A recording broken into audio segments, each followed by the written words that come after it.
আসসালামু আলাইকুম ওয়া ৰাহমাতুল্লাহি ওয়া বাৰাকাতুহু। সম্মানিত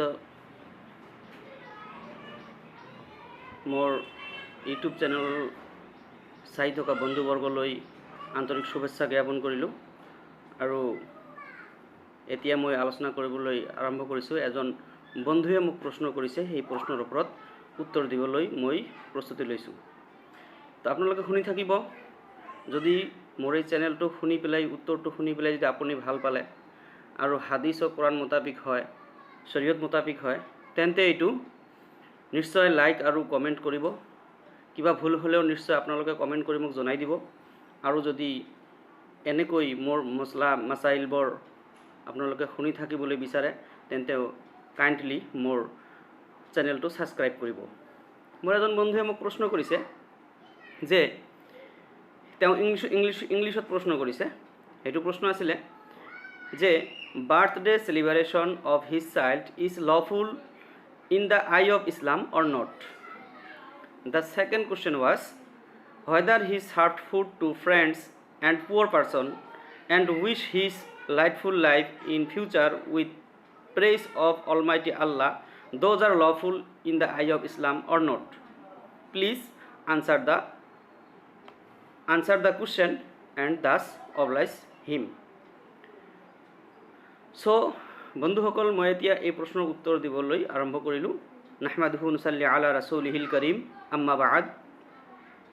প্ৰথমতে কথা হ'ল, এখেতে প্ৰশ্ন কৰিছে যে ইছলামৰ দৃষ্টিত ল'ৰা ছোৱালীৰ বাৰ্থডে উদযাপন বা বাৰ্থডে অনুষ্ঠান এইটো কৰা জায়েজ আছে নে নাই।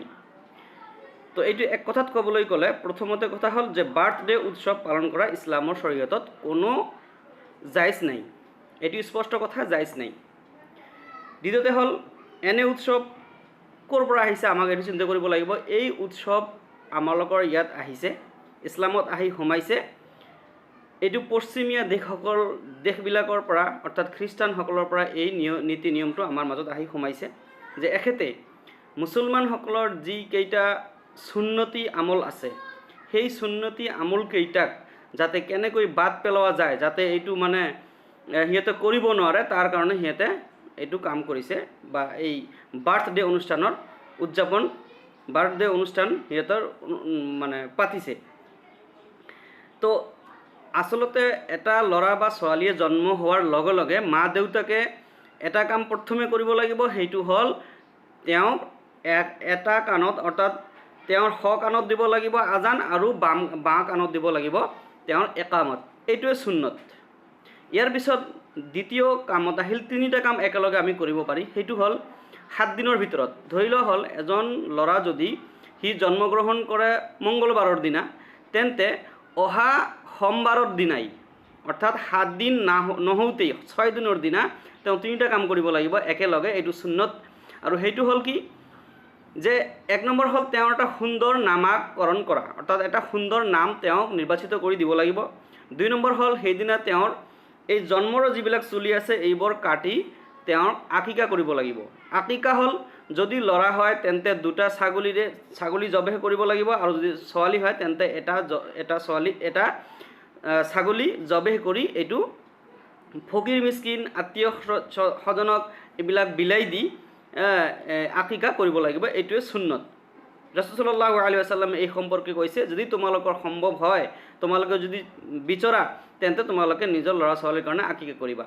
এই আকিকা আৰু নামাকৰণ এই অনুষ্ঠানবোৰৰ বিলুপ্তি ঘটাৰ কাৰণে খ্ৰীষ্টানসকলে বা আমাৰ মাজত কিছুমান মানুহে এইবোৰ বাৰ্থডে নামৰ আন এটা পৰ্ব আমাৰ ইয়াত আনি উপস্থাপন কৰিছে। এতিয়া কথা হ'ল,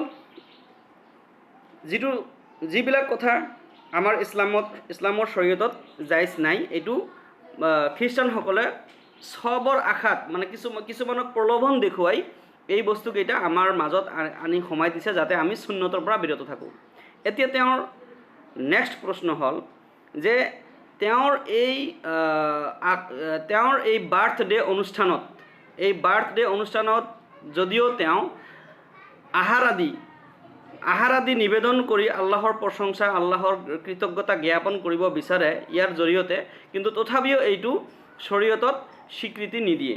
কিয়নো এইটো সঁচা কথা যে মানুহক খাদ্য দিয়া আহাৰ দিয়া এইটো এটা বহুত ভাল কাম, কিন্তু এই ভাল কামটো আমি বেলেগ সময়ত বেলেগ ধৰণে আমি কৰিব পাৰি, কিন্তু বাৰ্থডে নামৰ এই অনুষ্ঠানৰ দ্বাৰা আমি এইটো কেতিয়াও ইছলামে সহ্য নকৰে। চ' আমাক এইখিনি আমল কৰিবলৈ হ'লে আমি জানো ইছলাম আমাক মুহাম্মদ সাল্লাল্লাহু আলাইহি ওয়াসাল্লামৰ ফালৰ পৰা আহিছে, তেতিয়া আমাক যাব লাগিব ৰাসূল সাল্লাল্লাহু আলাইহি ওয়াসাল্লামৰ জীৱনত তেওঁৰ আমল আৰু তেওঁৰ আদেশৰ প্ৰতি লক্ষ্য ৰাখিব লাগিব। আমি জানো যে ৰাসূল সাল্লাল্লাহু আলাইহি ওয়াসাল্লামৰ যেতিয়া জন্মগ্ৰহণ কৰিছিল তেতিয়া তেওঁৰ মা দেউতাই এনেকুৱা অনুষ্ঠান কৰা নাছিল। ইয়াৰ পিছত ৰাসূল সাল্লাল্লাহু আলাইহি ওয়াসাল্লামৰ জীৱন অৱস্থাত তেওঁৰ ছোৱালী হযৰত ফাতিমা ৰাদিয়াল্লাহু তাআলা আনহাৰ দুটা সন্তান আপোনালোকে জানে, এইটো হ'ল ইমাম হাছান আৰু হুছাইন, এই দুজন সন্তান জন্মগ্ৰহণ কৰিছিল। এই দুজন সন্তান ৰাসূল সাল্লাল্লাহু আলাইহি ওয়াসাল্লামৰ ওচৰত ইমানেই মহব্বতৰ আছিল যে এদিনাখন মুহাম্মদ সাল্লাল্লাহু আলাইহি ওয়াসাল্লামে নামাজত সাজদাত গৈছিল।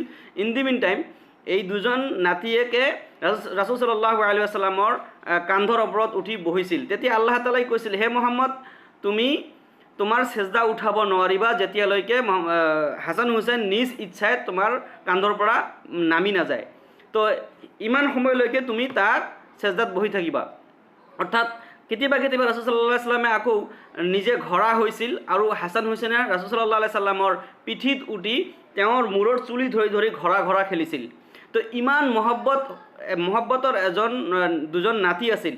সেই দুজন নাতিৰ যেতিয়া জন্মগ্ৰহণ কৰিছিল ৰাসূল সাল্লাল্লাহু আলাইহি ওয়াসাল্লামে এনেকুৱা কাম কেতিয়াও কৰা নাছিল। ইয়াৰ পিছতো ৰাসূল সাল্লাল্লাহু আলাইহি ওয়াসাল্লামৰ সময়ত বহুত ল'ৰা সন্তান জন্ম হৈছিল বেলেগৰ, তেওঁ এই এনেকুৱা কাম কৰা নাছিল আৰু এনেকুৱা কাম কৰাৰ নিৰ্দেশো দিয়া নাছিল। আৰু বহুত সাহাবাসকলেও তেনেকুৱা ল'ৰা সন্তানৰ বাপ দেউতাক হৈছিল, কিন্তু এনেকুৱা কাম সিহঁতক কেতিয়া কৰা নাছিল। ইয়াৰ দ্বাৰা আমি বুজিব পাৰিলোঁ যে এই বাৰ্থডে অনুষ্ঠান এইটো অত্যাধুনিক খ্ৰীষ্টানসকলৰ এটা কালচাৰ, ইছলামত ইয়াৰ কোনো দখল নাই। ৰাসূল সাল্লাল্লাহু আলাইহি ওয়াসাল্লামৰ তৰফৰ পৰা এনেকুৱা কোনো কাৰ্য বা আদেশ পোৱা নাযায়। গতিকে আমি এনেকুৱা কাম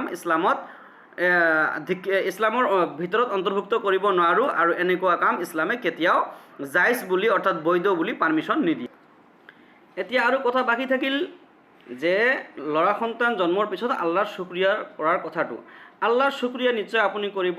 আপুনি যেতিয়া আপোনাৰ ল'ৰা বা ছোৱালীয়ে জন্মগ্ৰহণ কৰিলে তেতিয়া আপুনি খুশি হিচাপে আল্লাহ তাআলাই যে আপোনাক এটা দৌলত, সন্তান নামে এটা দৌলত আপোনাক প্ৰদান কৰিছে, সেই হিচাপে আপোনাৰ যিজনী আপোনাৰ ৱাইফ তেওঁক আপুনি সন্তুষ্ট কৰাৰ কাৰণে তেওঁক উপহাৰ দিব পাৰিব আৰু আপোনাৰ খুশি হিচাপে বেলেগক আপুনি মিঠাই খুৱাব।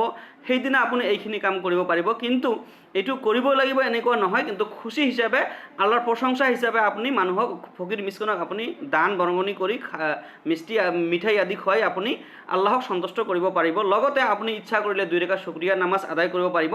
ইমানখিনিহে শৰীয়তত পাৰ্মিশ্যন দিছে।